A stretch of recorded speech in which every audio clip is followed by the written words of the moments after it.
Welcome to this episode mutual globe से मैं राहुल नारायण। नमस्कार, मैं मनोज श्रीवास्तव म्यूचुअल ग्लोब से। तो आज का एपिसोड थोड़ा इंटरेस्टिंग होने वाला है और आज का एपिसोड हम लोगों ने थोड़ा सा बिगिनर्स को ध्यान में रख के बनाया है, या वो लोग जिनको म्यूचुअल फंड्स के बारे में ज़्यादा नहीं आइडिया है, क्योंकि एक तरफ इतना लोग इन्वेस्ट कर रहे हैं और दूसरी तरफ एक बहुत बड़ी सेक्शन ऑफ पॉपुलेशन है जिसको अभी भी, विच इज़ वेरी सरप्राइजिंग, कि अभी भी बेसिक्स नहीं मालूम। तो इस एपिसोड का पर्पस रहेगा हम उन बेसिक्स को डिस्कस करें। तो उससे सबसे पहले जो हम लोग स्टार्ट करते हैं वो यही स्टार्ट करते हैं, म्यूचुअल फंड होता क्या है। और लेकिन एक शिकायत, सब्सक्राइब लोग कम कर रहे हैं, उसमें कंजूसी हो रही। प्लीज़ सब्सक्राइब जरूर करें, क्योंकि इतनी मेहनत हो रही है और खूब आपके रेस्पॉन्स आ रहे हैं, खूब क्वेश्चंस आ रहे हैं, हम जवाब भी देने की पूरी कोशिश कर रहे हैं। सब्सक्रिप्शन का रेट कम है, प्लीज़ ज़रूर सब्सक्राइब करें, शेयर करें, लाइक करें। ठीक बात है। म्यूचुअल फंड होता क्या है? क्योंकि जैसे तुमने कहा कि हम लोग मान के चल रहे हैं जो बिल्कुल बिगिनर्स, और बिगिनर्स का मतलब यहाँ पे ये नहीं है, बिगिनर्स का मतलब यंग प्रोफेशनल्स हैं, हाउसवाइफ्स हैं, रिटायर्ड लोग हैं, इवन इन्वेस्टर्स हैं। क्योंकि अब तो हमारे पास में हम कुछ 75-76 एपिसोड्स कर चुके हैं, तो हमको लग रहा है ना लोगों की किस तरह की क्वेरीज आती हैं। तो ये एक तरह से पूरी मास्टर सीरीज है, it will be into so many episodes. अब म्यूचुअल फंड होता क्या है? म्यूचुअल फंड में जो सबसे पहला रिएक्शन जो मैं देखता हूँ, लोग कहते हैं म्यूचुअल फंड में पैसा क्या डूब जाएगा, आधा रह जाएगा, जीरो रह जाएगा। तो पहली बात तो ये है कि म्यूचुअल फंड को आप एक डिपार्टमेंटल स्टोर मानिए, जहाँ पे निवेश करने से रिलेटेड, इन्वेस्ट करने से रिलेटेड बहुत सारे प्रोडक्ट्स होते हैं।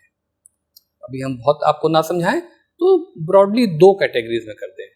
आपने सुना है कि भाई लोग शेयर खरीदते हैं, और आपने सुना है कि लोग बैंक में एफडी करते हैं। ये दो चीज तो सबने सुनी हुई है। तो अभी शेयर कैसे खरीदते हैं? आपको जो समझ में आया, आपके फ्रेंड ने कहा, कलीग ने कहा, पड़ोसी ने कहा, तो आपने 1 शेयर, 2 शेयर, 5 शेयर, 10 शेयर खरीद लिए, और उसके बाद फिर आप उम्मीद करने लगे बढ़ेगा, बढ़ गया तो आप खुश हैं, घट गया तो आप दुखी हैं, और फिर आप उसको बेचते हैं। फिर नया किसी ने 2 शेयर कह दिए, आप वो कर लेते हैं। नॉर्मली ऐसे होता है। और दूसरी कैटेगरी है कि बैंक में जाके एफडी कर देते हैं। ये सब चक्कर में नहीं पड़ना शेयर के। तो हम अपनी म्यूचुअल फंड की भाषा में बोलते हैं, शेयर वाला जो इन्वेस्टर था उसको हम इक्विटी फंड बोल रहे हैं, एफडी वाला जो था उसको डेट फंड बोल रहे हैं। तो ब्रॉडली दो कैटेगरी है। कैटेगरी दो कैटेगरीज ब्रॉडली बताई, इक्विटी और डेट। इक्विटी इन्वेस्ट करेगा शेयर्स में, और डेट करेगा इस तरह के एफडी टाइप के जो इंस्ट्रूमेंट्स होते हैं, मतलब शेयर्स नहीं होंगे, ये मान लीजिए शेयर्स नहीं होंगे। ठीक है ना। तो क्योंकि टॉपिक बड़े हैं, तो अभी आज हम पहले इक्विटी से शुरू कर रहे हैं। राइट। कि इक्विटी में क्या होता है। तो जैसे अभी मैंने बताया कि भाई आप 4, 5, 10 शेयर 4, 5, 10 लोग कहने पे इन्वेस्ट कर देते हैं, बढ़ भी जाता है, घट भी जाता है। अब म्यूचुअल फंड क्या करता है? उसमें आपने वो पैसा उठाया, मतलब उठाया इन द सेंस कि अपने बैंक अकाउंट से लिया और एक म्यूचुअल फंड की किसी एक इक्विटी स्कीम में लगा दिया। अभी कोई रिकमेंडेशन नहीं, बट कुछ एग्जांपल लेना थोड़ा सा इजी रहता है। तो आप गए और आपने एसबीआई म्यूचुअल फंड की एक इक्विटी स्कीम में लगा दिया, या एचडीएफसी म्यूचुअल फंड की एक इक्विटी में लगा दिया, या आईसीआईसीआई म्यूचुअल फंड की एक इक्विटी स्कीम में लगा दिया। तीनों के अपने बैंक्स भी हैं, बड़े नाम हैं, केवल हमने इसलिए लिया है।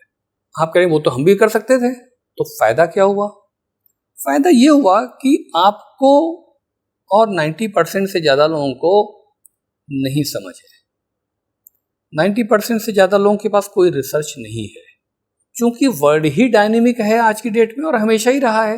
रोज कुछ ना कुछ इवेंट होंगी, तो आप परेशान होंगे, क्योंकि आपके पास कोई इन डेप्थ स्टडी तो है नहीं। एग्जाम्पल के लिए आपने एक रिलायंस ले लिया, और आपने एक कोटक बैंक ले लिया, और आपने एक आईटीसी ले लिया, और आपने एक लार्सन टूब्रो ले लिया। अब आपको इसके अलावा कुछ नहीं पता है, प्राइस के अलावा। वहीं अगर आपने म्यूचुअल फंड की एक इक्विटी स्कीम में इन्वेस्ट किया है, तो म्यूचुअल फंड का जो फंड मैनेजर है, फिर उसके और डेप्यूटीज हैं, फिर उसके बाद में स्टॉक एनालिस्ट हैं, बड़ी टीम होती है। एक अच्छे म्यूचुअल फंड के पास में बहुत बड़ी टीम होती है।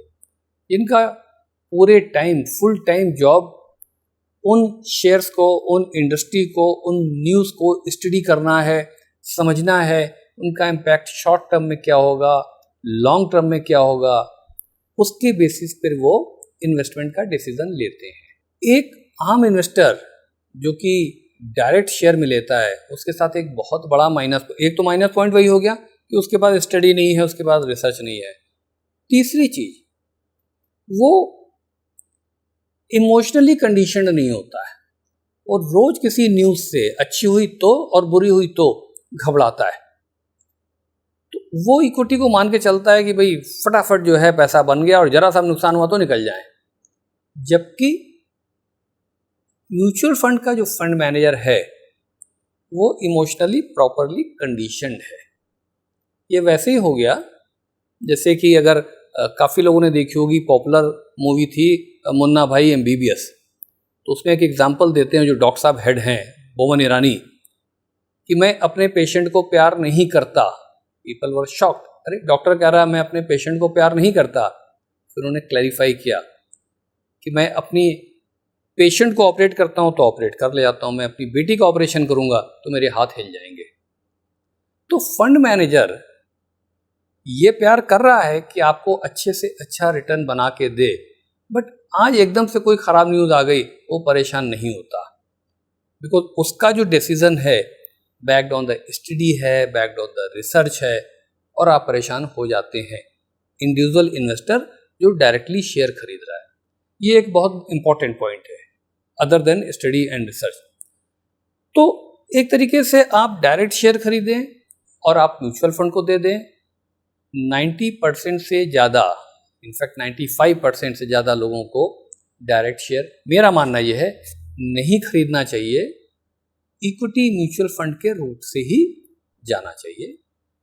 ये एक तरीके से मैंने इक्विटी म्यूचुअल फंड की डेफिनेशन आपको बताने की कोशिश की। राइट, बेसिकली शेयर्स में इन्वेस्ट करना है, बट क्योंकि मेरा फुल टाइम जॉब नहीं है रिसर्च करना, तो मैं एक एक्सपर्ट को वो काम दे रहा हूँ और उसके बदले में वो एक फीस ले लेगा, 0.5%, 1%, 2%, बट वो इंश्योर करेगा कि जो बेस्ट ऑफ रिसर्च है उसके हिसाब से इन्वेस्टिंग हो।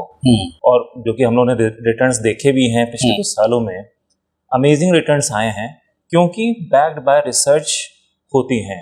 और जो इंडिविजुअल इन्वेस्टर्स होते हैं, मोस्टली लोगों से बात करो, किसी वो एक साइकिल में एंटर हो जाएंगे, एकदम से रिटर्न भी आ जाएंगे, बट अनफॉर्चुनेटली कई लोग उसके बाद लॉस करके ही निकल जाते हैं। म्यूचुअल फंड में इन्वेस्ट करें तो उसमें ये सब चीज़ें अवॉइड हो जाती हैं। क्योंकि डायरेक्ट आप इन्वेस्टमेंट कर नहीं सकते हैं, इसलिए नहीं कर सकते हैं।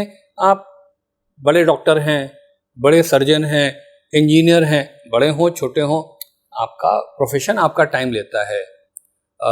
ब्यूरोक्रेट हैं, पॉलिटिशियन हैं, अब अपनी पॉलिटिक्स करेंगे या शेयर्स की स्टडी करेंगे? सही बात। आप आईएएस ऑफिसर हैं, कलेक्टर हैं, आप शहर संभालेंगे कि इसकी स्टडी करेंगे? आप क्लर्क हैं, टाइम तो वहाँ भी पूरा ही देना पड़ रहा है ना, पोजीशन से फर्क नहीं पड़ रहा है, और उसका वो फुल टाइम जॉब है, उसका करियर है वो। तो इसलिए ये एक डेफिनेशन बन के आती है इक्विटी म्यूचुअल फंड की। राइट, तो इक्विटी म्यूचुअल फंड भी एक तरीके के नहीं होते, कई categories with in equity mutual fund होती हैं। तो उस पर भी थोड़ा थोड़ा करके जैसे इलैबोरेट करेंगे, कैसे हम डिवाइड करते हैं? तो एक अभी हम आंसर देने की कोशिश कर रहे हैं कि भाई क्या म्यूचुअल फंड डूब जाता है, क्या सट्टा है, क्या ये है। तो एक पार्ट तो यही हुआ कि अभी हमने डेट म्यूचुअल फंड बात नहीं की है, जो एफडी जैसा होता है, तो वहाँ तो वैसे भी उस तरह की रिस्क नहीं है, उसको बाद में बात करेंगे। अभी इक्विटी म्यूचुअल फंड में भी उन्होंने बहुत सारी कैटेगरीज बना रखी है, क्योंकि जितने तरह के लोग हैं अलग अलग होते हैं। सारी पॉपुलेशन तो एक जैसी हो नहीं सकती है, सबकी एज एक नहीं हो सकती है। अब कोई ये सोचेगा कि भाई मुझे तेजी से पैसे कमाना है, लेकिन मैं रिस्क भी लेने को तैयार हूँ। कोई कहता है मुझे बिल्कुल आराम आराम से पैसे कमाने हैं, रिस्क भी मेरी मिनिमम होनी चाहिए। क्योंकि इक्विटी म्यूचुअल फंड की बात हो रही, रिस्क तो इन्वॉल्व है ही, लेकिन वो बहुत ही कंजर्वेटिव है। एक कैटेगरी हो सकती है जो मॉडरेट रिस्क वाली है, कि हाँ भाई मैं रिस्क लेने को तैयार हूँ, बहुत रिस्क नहीं चाहिए।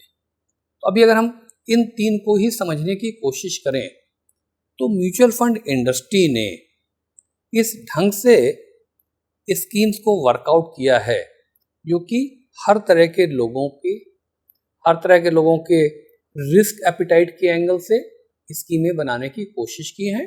और उस पे जो हमारा रेगुलेटर है वो तो बहुत ही डायनेमिक है, बहुत ही एक्टिव है, म्यूचुअल फंड इंडस्ट्री की ग्रोथ में हमारे रेगुलेटर सेबी का बहुत पॉजिटिव रोल रहा है, इंपॉर्टेंट रोल रहा है। तो इनफैक्ट सेबी ने ही कैटेगराइज कर दिया है, कैटेगरीज कई एक हैं, बट हम लोग 7-8 कैटेगरीज की अभी बात कर सकते हैं। जो बिल्कुल कम से कम रिस्क चाहता है उसके लिए भी है, और जो रिस्क ज़्यादा लेना चाहता है उसके लिए भी है। तो क्या ये रिस्क के हिसाब से मान सकते हैं, किसी में ज़्यादा रिस्क होगा ज़्यादा रिटर्न आ सकता है, उसकी एक अलग कैटेगरी है, किसी में कम रिस्क कम, इस हिसाब से कैटेगरीज बनाई गई हैं? इस ढंग से ही कैटेगरीज बनाई गई हैं, और सेबी ने कोशिश ये की है कि कैटेगरी से ही आप एज एन इन्वेस्टर काफ़ी हद तक मेकआउट कर सकें कि आप कहाँ पर कितनी रिस्क लेने जा रहे हैं। देखिए, एक चीज़ तो बड़ी क्लियर है जो हम लोग मानते हैं और हम हर अपने एपिसोड में बोलते हैं, इक्विटी में इन्वेस्ट करना है तो कम से कम 5 से 6 साल के लिए ही इन्वेस्ट करें। इससे कम ड्यूरेशन के लिए इन्वेस्ट नहीं करें, क्योंकि मार्केट है, किसी के कंट्रोल में नहीं है, कब ऊपर नीचे हो जाएगा। लेकिन अगर आपका पैसा आपको इन्वेस्ट करने के बाद 5 साल 6 साल तक नहीं चाहिए तो आपको डिसेंट रिटर्न बना के दे सकता है। अच्छा, जैसे मैं सुनता हूँ कि मार्केट ऊपर जा रहा है नीचे जा रहा है, मैं उस इन्वेस्टर के एंगल से पूछ रहा हूँ जिसको थोड़ा सा कम आइडिया है। मैं या तो सेंसेक्स सुन लेता हूँ, थोड़ा सा और मालूम है तो मुझे निफ्टी 50 मालूम है।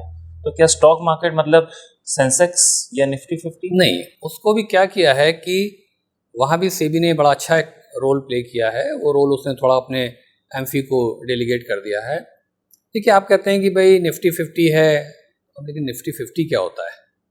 निफ्टी के 50 शेयर्स, ये 50 शेयर्स कौन से हैं? शेयर्स तो बहुत हैं, हज़ारों में हैं।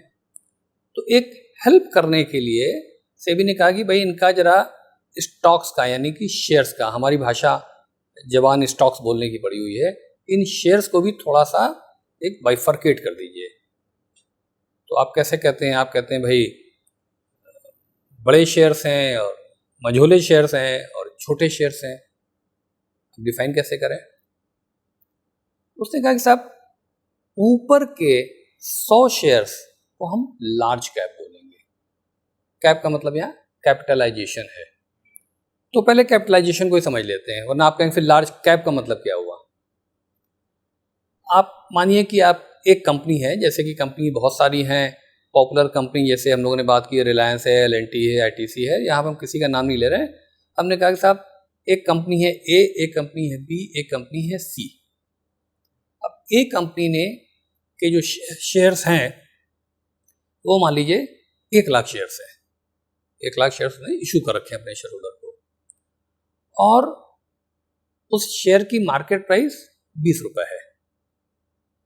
तो उस कंपनी का मार्केट कैप क्या हुआ, यानी मार्केट कैपिटलाइजेशन, हम शॉर्ट में बार बार कैप बोलेंगे, मार्केट कैपिटलाइजेशन 20 रुपए का रेट है मार्केट का, मार्केट प्राइस, और 1 लाख शेयर्स हैं, उसका मार्केट कैप हो गया 20 लाख। ठीक है। बी कंपनी है जिसके पास भी अभी हम मान लेते हैं कि 1 लाख शेयर्स हैं और उसकी मार्केट कैपिटलाइजेशन 15 रुपए है मार्केट प्राइस, तो उसकी मार्केट कैप हो गई 15 लाख रुपए।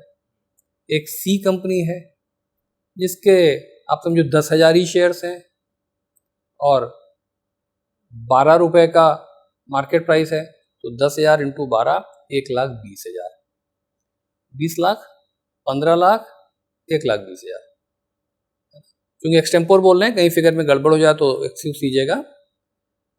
तो आप ये देख रहे हैं कि अगर हम केवल इन 3 की बात करें तो एक ज़्यादा बड़ी कैप है, दूसरे की बीच की है, तीसरे की छोटी है। सेबी ने कहा आप सारे शेयर्स को उठाओ भाई, हर कंपनी के शेयर्स को निकालो, कितने नंबर ऑफ शेयर्स हैं, उसकी मार्केट प्राइस क्या है, मल्टीप्लाई कर दो, मार्केट कैप हो गया। अब सबको डिसेंडिंग ऑर्डर में लिखते चले जाओ, 1 2 3 4 100 200 500 1000 2000 3000 जितने भी हैं सब लिख डालो।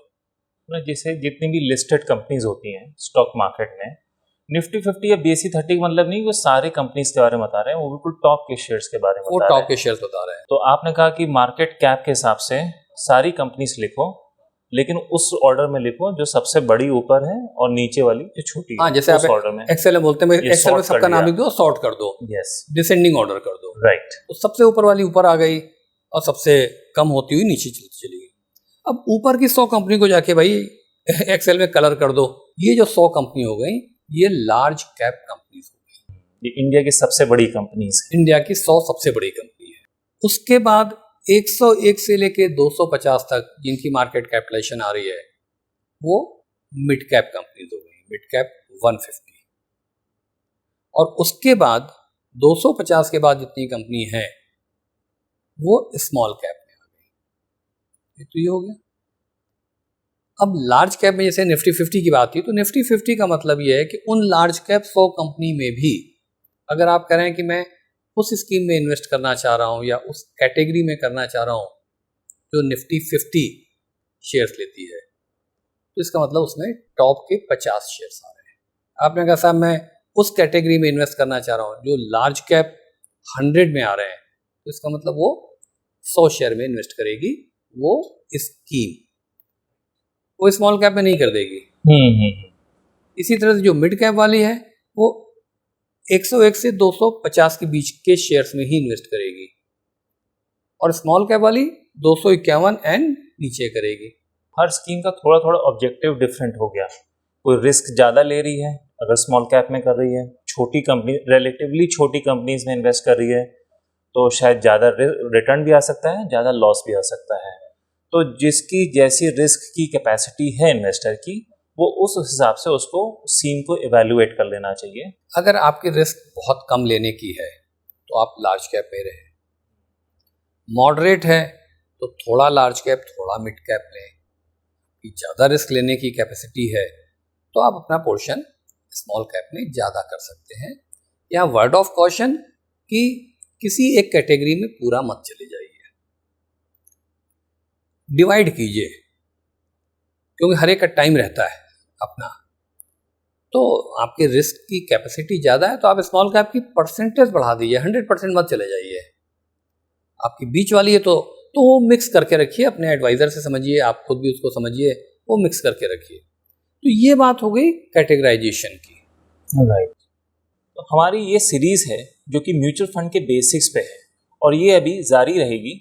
कुछ एपिसोड्स हम लोग इस पे बनाएंगे, तो आप प्लीज़ देखते रहिएगा, सब्सक्राइब करते रहिएगा, क्योंकि इससे रिलेटेड अभी कई और टॉपिक्स बचे हैं जो आगे के एपिसोड्स में कवर होंगे। ठीक है, तो हम लोग इस एपिसोड को यहाँ पे रैप करते हैं।